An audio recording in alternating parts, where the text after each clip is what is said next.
Hare Krishna. World of দেবলীনার আরও একটি ভ্লগে তোমাদেরকে জানাই স্বাগত। তোমাদের জন্য এনেছি আরও একটি নতুন ভিডিও। তোমরা এই ভিডিওর মাধ্যমে জানতে পারবে কিছু অজানা তথ্য। আজ আমরা যাব মায়াপুর থেকে স্বরূপগঞ্জের দিকে, আর সেখানেই রয়েছে নৃসিংহপল্লী। আর এই নৃসিংহপল্লীতেই কিন্তু রয়েছে ভগবান নৃসিংহদেবের বিগ্রহ, যা সত্যযুগ থেকে এখনও পর্যন্ত বর্তমান রয়েছে। আর সেই খোঁজেই আমরা চলেছি। আমরা দেখো এখন যাচ্ছি স্বরূপগঞ্জ ঘাটে। প্রথমে আমরা মায়াপুর থেকে স্বরূপগঞ্জে আমরা পার হলাম, নদী পার করতে হবে, এবং তারপরেই একটা গাড়ি বা টোটো ভাড়া করে কিন্তু নৃসিংহপল্লীতে আসতে হবে। তো আমাদের আসতেই কিছুটা সন্ধে লেগে গেছিলো। তো দেখো আমরা এবার এসেছি নৃসিংহপল্লীতে, আর তোমরা দেখতে পাচ্ছ এই সেই জায়গা। কর্ণাটকের একটি স্থানে ভগবান নৃসিংহদেবের আবির্ভাব হয়েছিল হিরণ্যকশিপুকে নিধন করবার জন্য এবং প্রহ্লাদ মহারাজকে রক্ষা করার জন্য। আর ঠিক তারপরেই নদিয়া জেলার এই নৃসিংহপল্লীতে ভগবান নৃসিংহদেব কিন্তু এসেছিলেন, এবং এই যে দিঘিটি দেখতে পাচ্ছ তোমরা, এই দিঘিটিতে কিন্তু ভগবান নৃসিংহদেব স্নান সেরেছিলেন। এবং এই যে জায়গাটা আছে মন্দির, এই মন্দিরে কিন্তু তখন কিন্তু এই পুরো জায়গাটা একদম জঙ্গল ছিল, আর সেই জঙ্গলেই কিন্তু ভগবান নৃসিংহদেব বিশ্রাম নিয়েছিলেন। বলা চলে এটার পেছনেও কিন্তু অনেক কাহিনী রয়েছে। পুরাকালে এই জায়গাটি ছিল তপবন। মুনি ঋষিরা কিন্তু এই জায়গাতে তপস্যা করতেন, এবং ভগবান যাতে এই জায়গাতে আসেন তার জন্য অনেক রকম তারা তপস্যা করেছিলেন। এবং তাদের কথা রাখতে ভগবান কিন্তু সবার কথাই শোনেন। তাদের কথা রাখতে তিনি এসেছিলেন নদিয়া জেলার এই জায়গাটিতে বিশ্রাম নেবার জন্য, এবং মুনি ঋষিদের তপস্যায় সাড়া দিয়েই তিনি এসেছিলেন। আবার বলা চলে যে কলিযুগে যখন ভগবান চৈতন্যদেব যখন আবির্ভূত হবেন এই নদিয়া জেলায়, উনাকে রক্ষা করবার জন্যও কিন্তু ভগবান নৃসিংহদেব এখানে আবির্ভূত হয়েছিলেন। আর এই যে তোমরা বিগ্রহটি দেখতে পাচ্ছ, এটা কিন্তু কেউ স্থাপন করেননি। এই বিগ্রহটা রয়েছে একদম সত্যযুগ থেকে। আর এরপরে যে কাহিনীটি আমি বলবো, এই কাহিনীটি আমি শুনেছিলাম এই মন্দিরে থাকেন এক প্রভুর কাছ থেকে। কাহিনীটি এরকম যে এই গ্রামে এক সময় একটা গরু ছিল, আর সেই গরু কিন্তু দিনের বেলা কোনো দুধ দিত না কাউকে, আর রাত্রিবেলা হলেই গরুটি একা একাই বাঁধন খুলে কোথাও যেন চলে যায়। তো এভাবেই চলতে থাকতো, এবং এক রাতে গরুটির প্রভু গরুটির পিছু নিয়েছিল, আর তারপরেই এসে দেখে যে গরুটি এই জায়গাটাতেই রাত্রিবেলা কিন্তু একাকাই দুধ দিচ্ছে।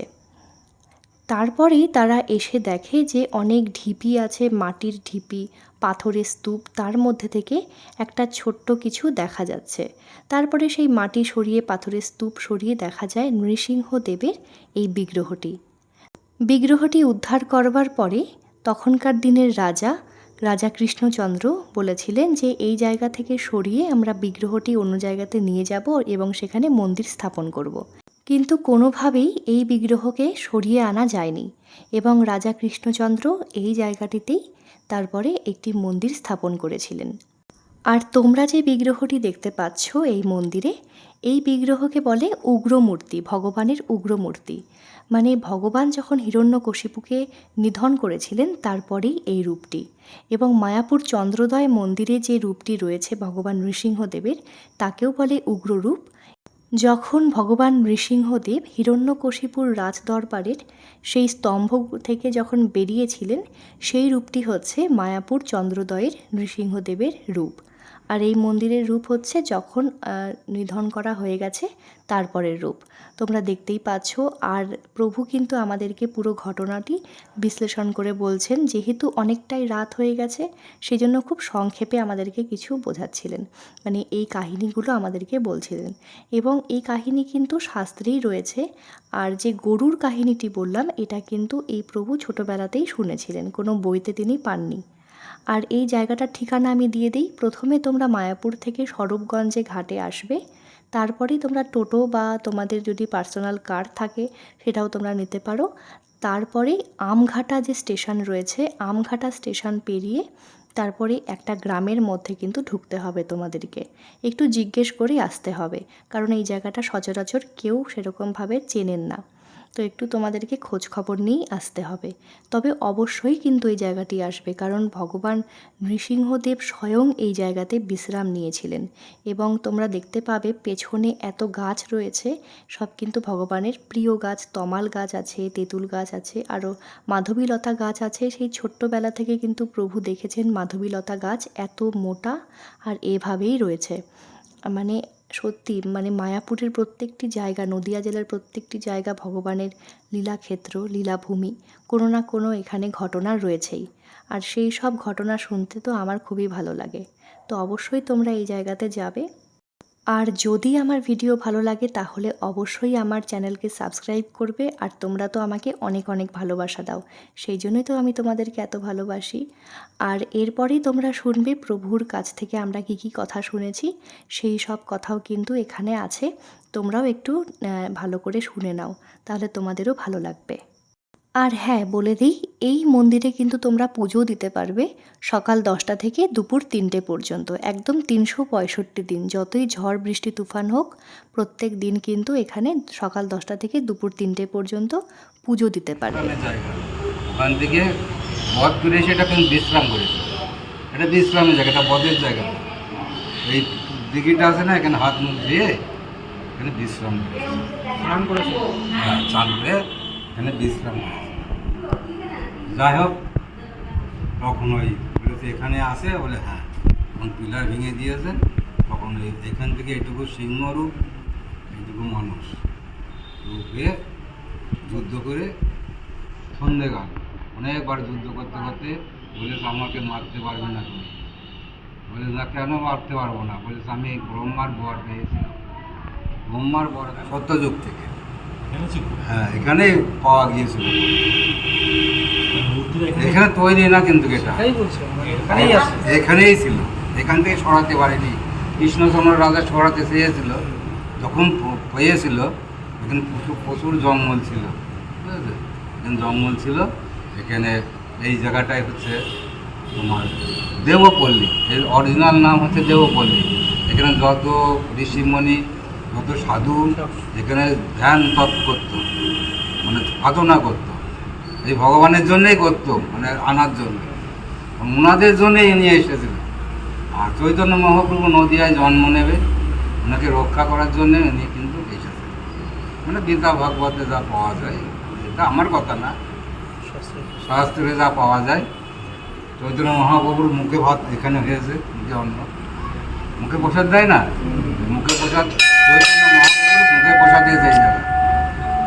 এখনও বাচ্চাদের হয়, আজকে অনেক বাচ্চা এসেছিল, মুখে প্রসাদ দিয়েছে। হ্যাঁ, এখানে মিষ্টি অন্ন রান্না হয়, এটা অরিজিনাল ভোগ আছে মিষ্টি অন্ন। হ্যাঁ, পরমা, মানে দুধ চাল চিনি দিয়ে রান্না হয়, পুরোহিতরা রান্না করে করে এটা প্রসাদ হয়। মানে ওইটা ভোগ হবেই, কোনো যাত্রী থাক না থাক। হয়েছিল না, হ্যাঁ, নৃসিংহ পূজার দিন হয়েছিল চতুর্দশীতে প্রতিদিনই হয় এই এই ভোগটা, প্রতিদিন হয়। প্রত্যেক দিন সকাল 10টার থেকে 3টে পর্যন্ত খোলা থাকে। যদি পুজো দিতে চাও তাহলে 10টায় আসবো, 3টে পর্যন্ত থাকে। মানে প্রতিদিন ঝড় বৃষ্টি তুফান যাই কিছু হয়ে থাকে, যদি একজনও না থাকে তব ব্রাহ্মণরা ওদের জিনিস নিয়ে এসে করে দেবে।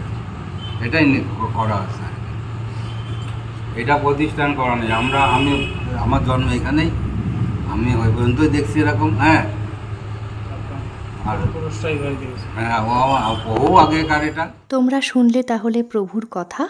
আর এইটা হচ্ছে তমাল গাছ। আর এই গাছে দেখো এতগুলো সব পাথর বাঁধা আছে, কারণ এখানে ভগবানের কাছে অনেকেই মানত করেন। তাদের কিছু চাওয়া পাওয়া সব কিছুই ভগবানকে বলেন। আর ভগবানকে কিছু চাইলে কিন্তু ভগবান নিশ্চয়ই দেন, আরও অনেক কিছুই দেন, শুধুমাত্র বিশ্বাসটাই থাকা দরকার। অবশ্যই তোমরা বিশ্বাস করবে ভগবানকে, চোখ বন্ধ করে। যা চাও তার থেকে বেশি তুমি পাবে। আর হ্যাঁ, তার জন্য কিন্তু ভগবানের নির্দেশ তোমাকে কিন্তু পালন করতেই হবে। তো আমরা সচরাচর চেষ্টা করি ভগবানের নির্দেশ পালন করার। তো যাই হোক, তারপরেই কিন্তু আমরা মায়াপুর চলে এলাম এবং তোমরা যারা যারা নৃসিংহপল্লী যেতে চাও তোমরা কিন্তু সকাল 10টা থেকে দুপুর 3টের মধ্যেই যাবে।